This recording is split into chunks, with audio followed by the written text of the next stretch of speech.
Hello बच्चों, welcome back to my another class. तो आज हम लोग पढ़ने वाले हैं लेसन 7 अध्याय 7 अनुक्रमानुपाती व्युत्क्रमानुपाती विचरण। इंग्लिश में इसको बोलते हैं डायरेक्ट एंड इनवर्स प्रोपोर्शन। तो सबसे पहले हम लोग समझते हैं कि अनुक्रमानुपाती और व्युत्क्रमानुपाती विचरण क्या होता है।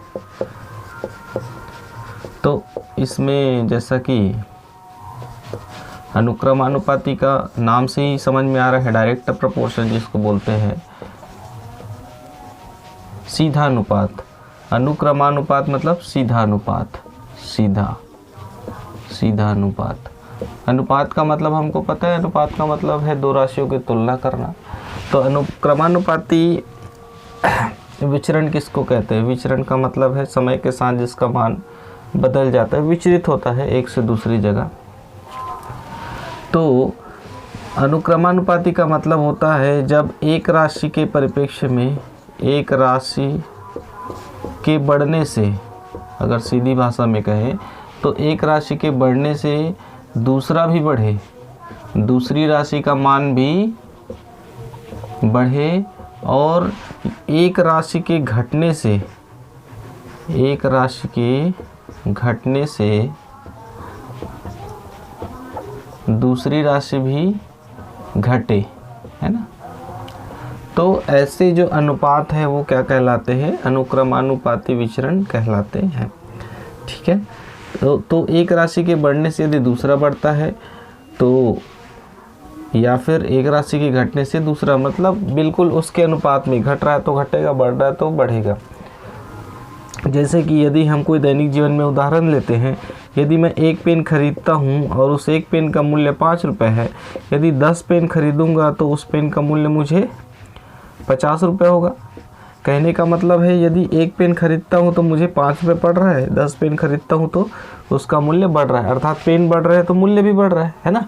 पेन के बढ़ने से मूल्य भी बढ़ रहा है। एक पेन है तो 5 रुपये, 10 पेन है तो 50, 100 पेन लूँगा तो और ज़्यादा रुपये लगेगा, है ना। तो इस प्रकार से एक राशि के बढ़ने से दूसरा बढ़ रहा है। तो ये अनुक्रमानुपाती विचरण का उदाहरण है। जैसे और हम देखते हैं, यदि रियल लाइफ एग्जाम्पल में देखें, दैनिक जीवन के उदाहरणों में, तो यदि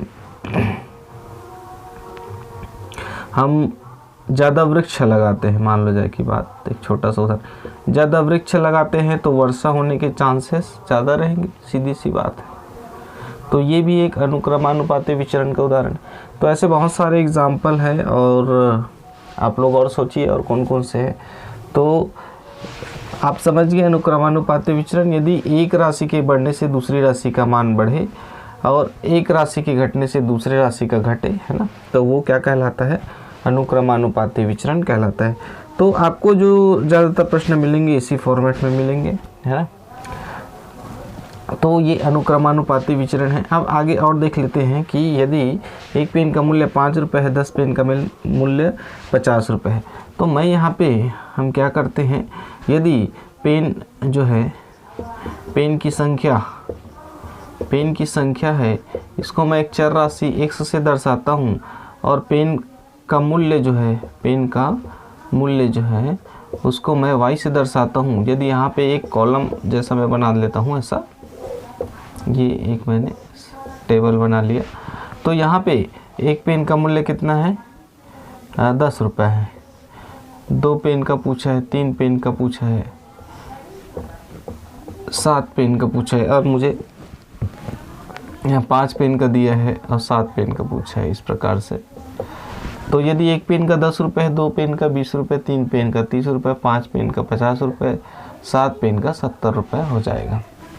तो यदि मैं यहाँ पे देखूँ तो यदि x/y निकालूँ, अर्थात इसका अनुपात निकालूँ, है ना, तो x/y निकालूँगा तो क्या हो जाएगा यहाँ पे? अगर मैं इसको सरल करूँ 1/10 होगा, इसको सरल करूँ 2/20, 2/20 मतलब 2 एकम 2 और 2 दहम 20, इसको भी सरल करूँ 3 एकम 3, इसको अगर ऐसे लिख दूँ 3/30, तो इसको सरल करूँगा तो क्या हो जाएगा? 3 एकम 3, 3 दहम 30, यहाँ पे भी 5 एकम 5, 5 दहम 50, 7 एकम 7, 7 दहम 70। अर्थात यदि मैं x/y निकालता हूँ तो मुझे क्या मिलता है? प्रत्येक स्थिति में 1/10 से मिलता है। अर्थात एक नियत राशि मिलती है। इसलिए ये जो राशि है, कौन सी राशि, जो अनुक्रमानुपाती विचरण कहते हैं इसको, तो ये जो राशि मिलती है वो यहाँ पे 1 और 10 दिया है, तो इसलिए 1/10 आया। अलग अलग प्रश्नों में अलग अलग रहेगा, लेकिन ये बात तय है कि x/y का जो मान है, अनुक्रमानुपात जो है, वो हमेशा क्या रहेगा, एक समान रहेगा, ये कभी चेंज नहीं होगा। इसलिए इसको कहते हैं स्थिरांक। क्या कहते हैं, स्थिरांक।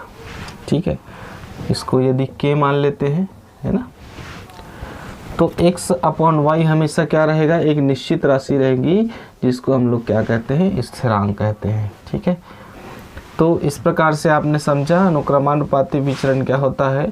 तो हमको प्रत्येक प्रश्न में कुछ इस तरह के टेबल बनाने होंगे ताकि हमारा काम आसान हो जाए, और जो फॉर्मेट है उस हिसाब से भी हमको काम करना है।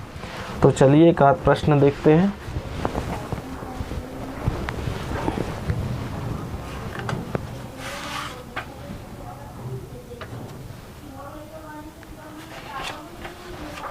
तो यहाँ पे जितनी भी राशि दी गई, ये x/y है, तो ये x1/y1, ये x2/y2 ऐसा कर सकते हैं।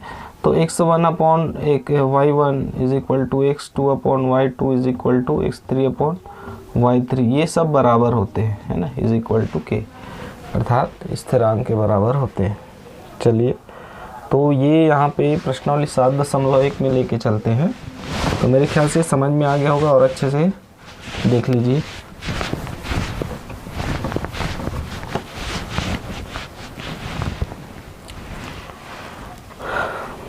तो जैसे यहाँ पे प्रश्न क्रमांक 2 है, प्रश्न क्रमांक 2 यहाँ पे लिखा हुआ है कि मजदूरों की संख्या, मजदूरों की संख्या बटा मजदूरी, मजदूरी है रुपयों में। यहाँ पे मात्रक भी लिख लेना है ताकि हमारा कॉन्सेप्ट एकदम क्लियर रहे। यह सब हम टेबल बना लेंगे। यहाँ पे दिया गया है 1, 2, उसके बाद डैश दिया है, उसके बाद 4, उसके बाद 5, इस तरह से ऐसा दिया हुआ है। और ये एक और दिया है, ये डैश है। यहाँ पे 50 है, यहाँ पे डैश है, यहाँ पे 150 है ना, यहाँ पे 200 है, यहाँ पे डैश है, और यहाँ पे 300। इस प्रकार से ये प्रश्न है। तो चलिए हमको देखते हैं। हमको पता है कि क्या पता है कि x1 is equal to y1 is equal to x2/y2, अर्थात ये दोनों जो है हमेशा बराबर होते हैं।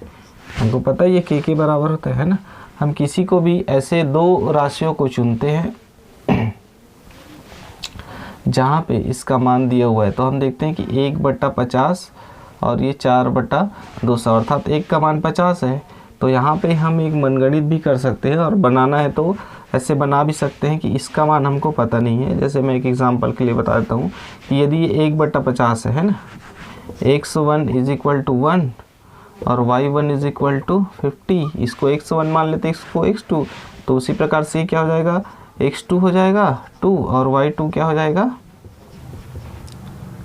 y2 हमको निकालना है, तो इसको y2 ही रहता है। तो हमको पता है कि x1/y1 is equal to x2/y2, तो यहाँ से x1 की वैल्यू कितना है, 1 है, ये 1/50 is equal to 2/y2, y2 निकालना है तो y2 कर देते हैं इसको। तो यहाँ से तिर्यक गुणा करेंगे, तिर्यक गुणा करने पर क्या हो जाएगा, तिर्यक गुणा कैसे करते हैं हम पिछले वीडियो में बता चुके हैं।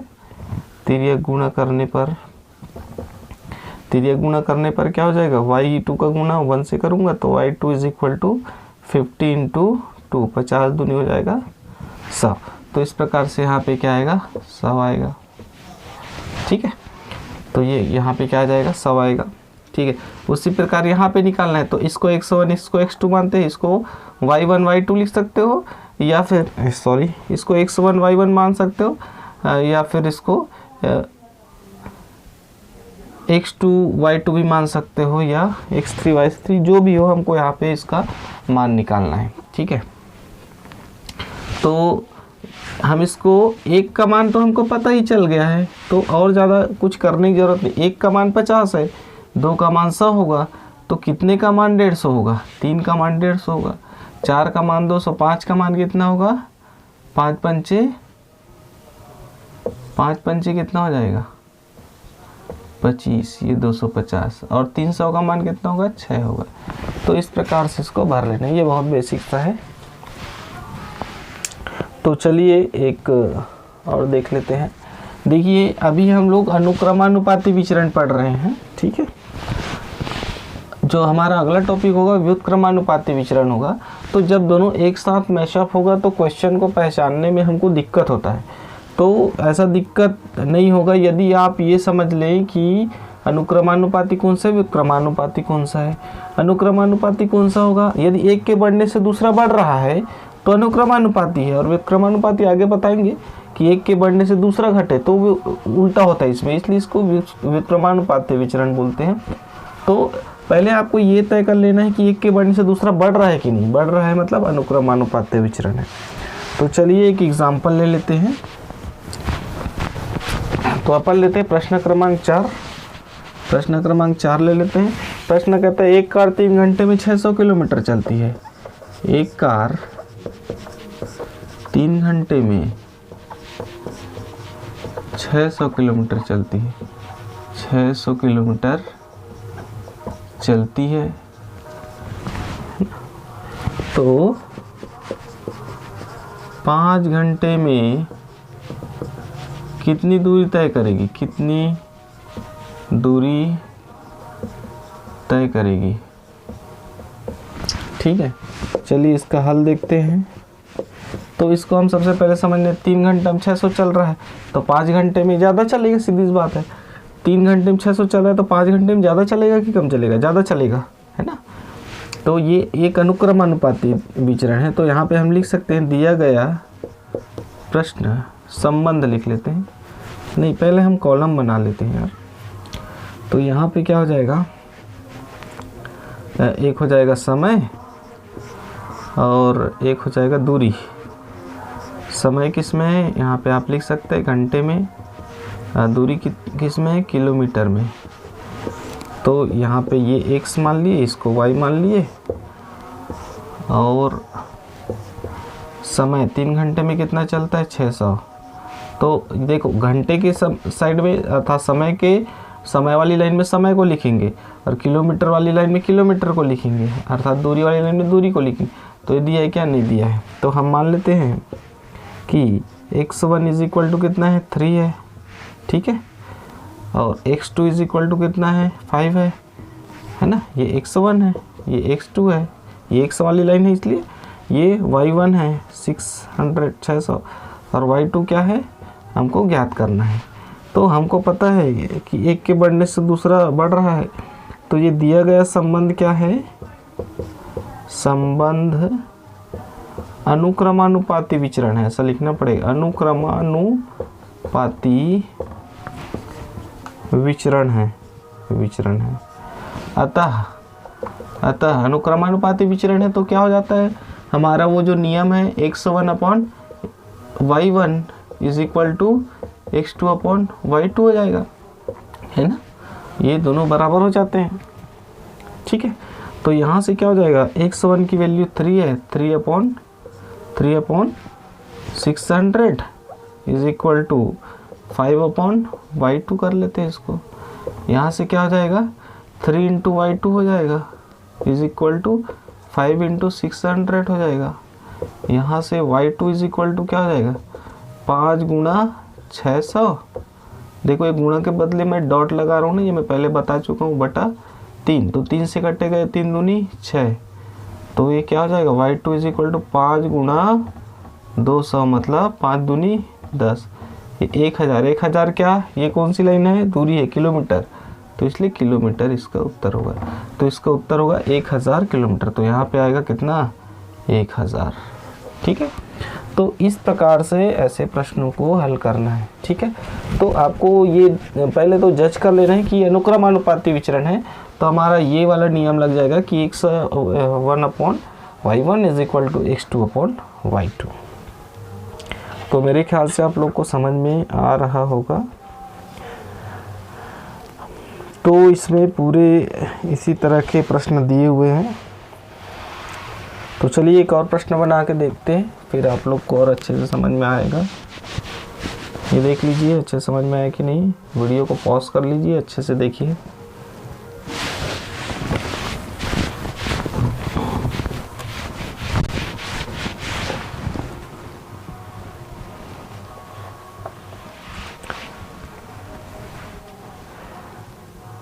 एक मजदूर को 13 दिन के लिए, एक मजदूर को 13 दिन कार्य के लिए 806 रुपये मिलते हैं। 806 रुपये मिलते हैं। ठीक है, आगे क्या बोलता है, यदि उसे 1798 यदि उसे 1798 रुपये मिले हो। देखिए प्रश्न को थोड़ा सा घुमाया गया। मजदूर है, 13 दिन कार्य 806 दिन में करता है, तो इतने दिन में कितना मिलता है ऐसा नहीं पूछा है। यहाँ पे पूछा है कि इतना रुपए मिलता है तो कितने मजदूर है, थोड़ा सा घुमाया गया है, तो इसको समझना पड़ेगा। तो बताइए उन्होंने कितने दिन काम किया। तो बताइए उन्होंने कितना दिन कार्य किया। ठीक है, तो 13 दिन कार्य के 806 रुपये मिलते हैं, तो 1798 रुपये मिले तो कितने दिन कार्य किए। तो यहाँ पे देखिए 13 दिन काम करने के 806 रुपये मिल रहे हैं। तो देखिए अगर ज़्यादा दिन काम करेगा तो ज़्यादा पैसे मिलेंगे, कम दिन काम करेगा तो कम पैसे मिलेंगे। तो सीधी सी बात है, ये दिया गया संबंध क्या है, अनुक्रमानुपाती विचरण है। तो सबसे पहले हम क्या करेंगे, सबसे पहले हम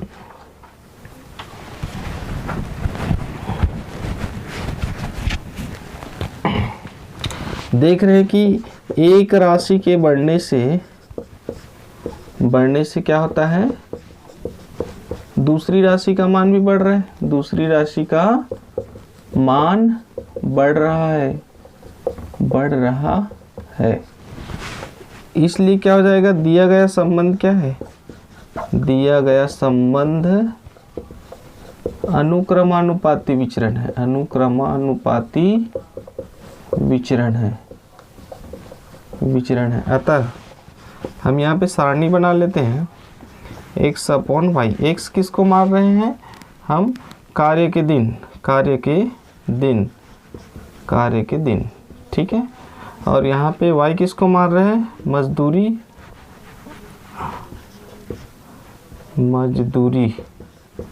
ये रुपये में। ठीक है, तो चलिए यहाँ पे हम लिख लेते हैं, क्या लिख लेते हैं, जो है देखो 13 दिन है तो मैं 13 दिन लिख लेता हूँ, 13। ठीक है, 806 रुपये है, 806 रुपये लिख लेता हूँ, क्योंकि 13 दिन के 806 रुपये मिलते। अब यहाँ पे कितने दिनों के 1798 रुपये मिलेंगे, तो हमको नहीं पता, तो इसको हम x वाली लाइन है तो x2 लिख देता हूँ। कितना मिलेगा, 1798। यहाँ पे बस ये आपको रखने आना चाहिए।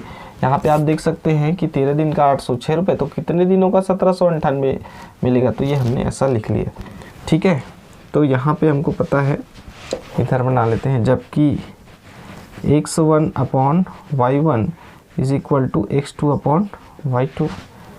ऐसा क्यों, क्योंकि अनुक्रमानुपाती विचरण है और इसमें जो है सभी अनुपात बराबर होते हैं, जो कि एक स्थिरांक होता है।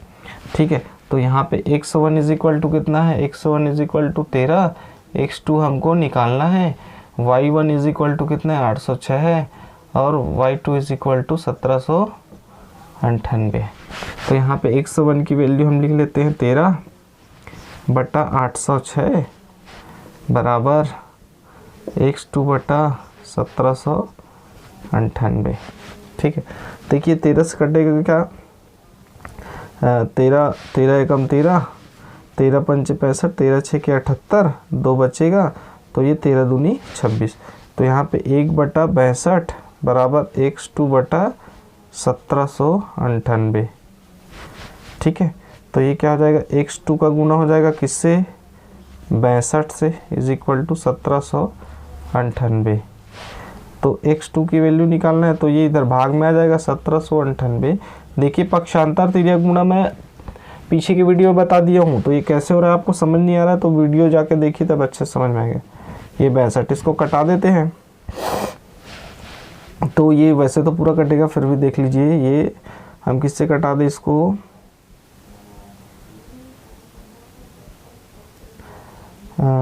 चलिए 4 से कटेगा क्या, 4 से कटाते हैं। 4 चौक 16, 1 बचेगा, 4 चौक 16, कितना बचेगा, 3 बचेगा। नहीं कट रहा है ये, 4 से नहीं कट रहा है, 4 से नहीं कट रहा है। ऐसे सीधा भाग दे देते हैं, फिर नहीं कट रहा है तो 2 से कटा देते हैं। पहले 2 से तो कटेगा, ये सम संख्या 2 8 16, 1 बचेगा, 2 निया 18 और 2 निया 18, फिर 2 से कटा दीजिए, 31 बार में जाएगा। फिर 31 से कटाएंगे तो कितना आ जाएगा, ठीक है यहाँ पे भाग दे के देख लो। 31 से 899 को भाग दे देते हैं, 31 दूनी ये क्या हो जाएगा, 62 हो जाएगा। 9 में 2 गया, 9 में 2 गया 7, और ये हो जाएगा 2, ये 9 है ना। तो ये कितने बार जाएगा, 9 एकम 9, 9 तिया 27, 9 बार जाएगा, ठीक है। तो ये कितने बार में कटा, 29 बार में, 29। तो 29 क्या है, 29 दिन है ना। तो 29 दिन का कितना मिलेगा, 1798 रुपये मिलेगा। तो इस प्रकार से इस प्रश्न को हल करना है, देख लीजिए। तो बिल्कुल आप इसको याद रखिए किस तरह से बनाना है, और ये जो हमारा नियम है ये सब में काम आएगा, ये सब में काम आएगा। जितने भी अनुक्रमानुपाती संबंधी प्रश्न हैं तो ये पूरे में काम आएगा। तो आई होप आप लोग को ये अनुक्रमानुपाती विचरण समझ में आया होगा। अगले क्लास में हम लोग विक्रमानुपाती विचरण करेंगे, या फिर आप लोग बोलेंगे तो और एक आध 2 क्वेश्चन इसका देख लेंगे। तो ये फिर बना के देखिए आपसे बनता है कि नहीं, फिर बताइए।